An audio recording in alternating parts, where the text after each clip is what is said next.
Khoi hangkor bai khobjak bagan bazar rungno khlawo annual sport muthung jakha. O annual sport ni pandawo manjak phaika 24 hours guard ni borom gonang MLA Ranjit Deborma tei 27 Kolenpur ni borom gonang MLA Pinaki Das Chaudhary. Guest Sir Ranjit Deborma প্রবেশ করছেন আমাদের honorable Sir Ranjit Deborma and in our program. Thanks.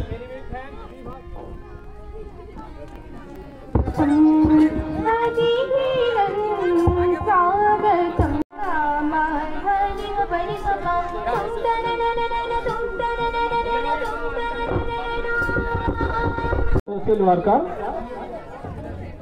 and Mr.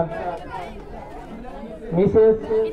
SMC member অনেক congratulations. Thanks. Many thanks.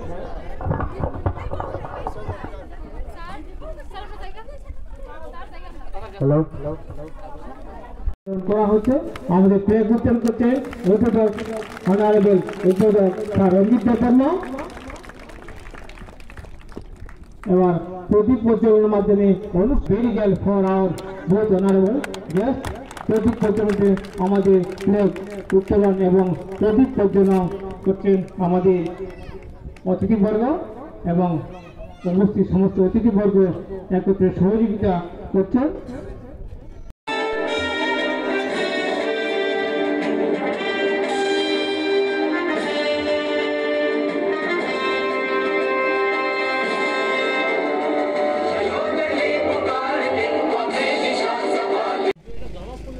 সহ is Kalyanpur এবং এখানে headmaster Baganbazar headmaster এবং আমাদের এখানে সবার প্রধান এবং আমাদের আরেকজন প্রধান আমার ছোট ভাই মনোজ দেব এবং সোশ্যাল ওয়ার্কার সুকেশ দেববর্মা সহ এই স্কুলের এবং অন্যান্য স্কুলে যারা আজকে এখানে উপস্থিত হয়েছেন শিক্ষক শিক্ষিকা মহোদয়গণ এবং ছাত্রছাত্রী সবাইকে অভিনন্দন জানিয়ে আমি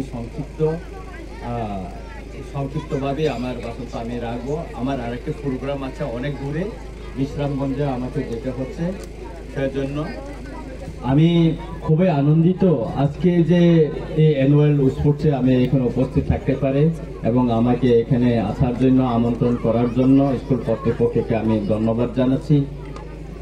খেলাধুলা কেন প্রয়োজন সেটা আমাদের হেডমাস্টার মহোদয় তিনি এখানে বলেছেন। আসলে এই যে খেলাধুলা এটা আমার শিক্ষার একটা পার্ট, একটা অংশ। খেলার সঙ্গে আমাদের শারীরিক যে সম্পর্কটা আছে, খেলাধুলা যদি আমরা করি আমাদের শরীরটা সুস্থ থাকে এবং যাতে আমরা সুস্থ জীবনযাপন করতে পারি, তাই শিক্ষার সঙ্গে এই খেলাটা জড়িয়ে দেওয়া হয়েছে। আমি প্রতিটি স্কুলে প্রতি বছর গত বছরও আমি কয়েকটা বিদ্যালয়ে গেছি অ্যানুয়াল স্পোর্টে, এবারও আমি কয়েকটা স্কুলে গেছি। আজও পাগলাবাড়িতে 13টা স্কুল মিলে একটা অ্যানুয়াল স্পোর্ট করেছে, সে অনুষ্ঠানেও আমরা গিয়ে আছি, খুব ভালো লাগলো। আর আজকে এখানে বাগানবাজারেও এসে দেখলাম সুন্দর সুন্দর ছেলেমেয়েরা এখানে খেলা করার জন্য অপেক্ষা করে আছে।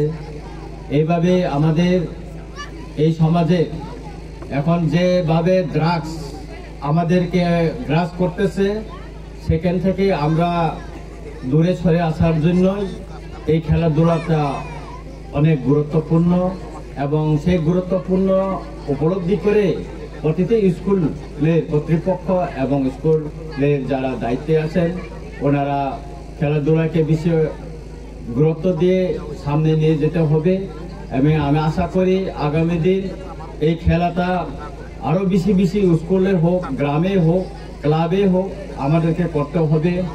গত বছর আমার বিধানসভা কেন্দ্রে আমি সারা বিধানসভা কেন্দ্রে 10 লক্ষ টাকার খেলা সামগ্রী বিতরণ করেছি। এই বছর আমার চিন্তা ভাবনা আছে কিছু আমি খেলার সামগ্রী বিতরণ করার জন্য এবং আমি আমাদের 3 দিন বিধানসভাও আমাদের মাননীয় মন্ত্রী ও স্পোর্টস মিনিস্টার আমাদের সম্মানিত টিঙ্কু রায় মহোদয়কেও আমি জিজ্ঞেস করেছিলাম এই বছর খেলাধুলার সামগ্রী স্কুলে দেওয়া হয়েছে কিনা। আমি জানতে পারলাম গত বছরের যে খেলা সামগ্রী এবার দেওয়া হয়েছে, আমাদের 24-25-এর এখনো আসেনি, হয়তো এটা এসে গেলে আমরা ডিস্ট্রিবিউশন করতে পারবো। আর একটা হচ্ছে আমাদের এই রামচন্দ্রঘাট বিধানসভা কেন্দ্রে বিভিন্ন স্কুল যেগুলি খুব খারাপ অবস্থায় আছে, এগুলি বিল্ডিং করার জন্য আমি চেষ্টা করে যাচ্ছি। আমি শুনেছি এবং আশ্বাসও পেয়েছি আমাদের 3টা স্কুল কিছুদিনের মধ্যে টেন্ডার বাইরে হয়ে যাবে। এবং কিছুদিনের আগে আমি যখন মাননীয় মুখ্যমন্ত্রী মহোদয়ের বাসভবনে আমাদের সর্বদলীয় যে মিটিংটা হয়েছিল সেখানে আমি গেছিলাম। সেখানে আমি 2025-26-এর বিভিন্ন আমার অ্যাকশন প্ল্যানটা আমি দিয়েছি। সেখানে আমার গোরাঙ্গটিলা হায়ার সেকেন্ডারি স্কুলের বিল্ডিং করার জন্য আমি ওনার কাছে দাবি রেখেছি। কিছুদিনের মধ্যে আবার ওনার সঙ্গে আমাদের মিটিং হতে পারে এবং আমি আমাদের সম্মানিত ডিস্ট্রিক্ট এডুকেশন অফিসার মহোদয়কেও আমি বলেছি যে গোরাঙ্গটিলাটা তাড়াতাড়ি আপনি ডিপিআর করে পাঠান, সেটা অ্যাপ্রুভ করতে হবে। কারণ সামনে আমাদের বাজেটে আগে এগুলি অ্যাপ্রুভ আমাদেরকে করতে হবে।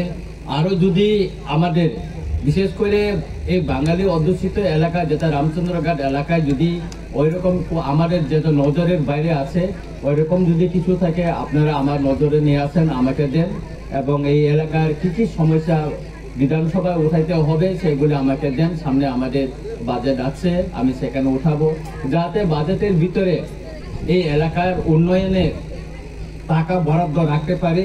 সেজন্য আপনাদের সহযোগিতা প্রয়োজন। আমি আর বেশি বলবো না। আপনাদের সহযোগিতা পেলে আমরা রামচন্দ্রঘাট বিধানসভার এলাকাকে সামনে উন্নয়নের দিকে আমরা এগিয়ে নিয়ে যেতে পারবো এবং আজকের এই অ্যানুয়াল স্পোর্টটা সফল হোক এই কামনা করে সবাইকে আবার অভিনন্দন জানিয়ে আমার সংক্ষিপ্ত ভাষণ এখানে শেষ করছি। সবাইকে নমস্কার।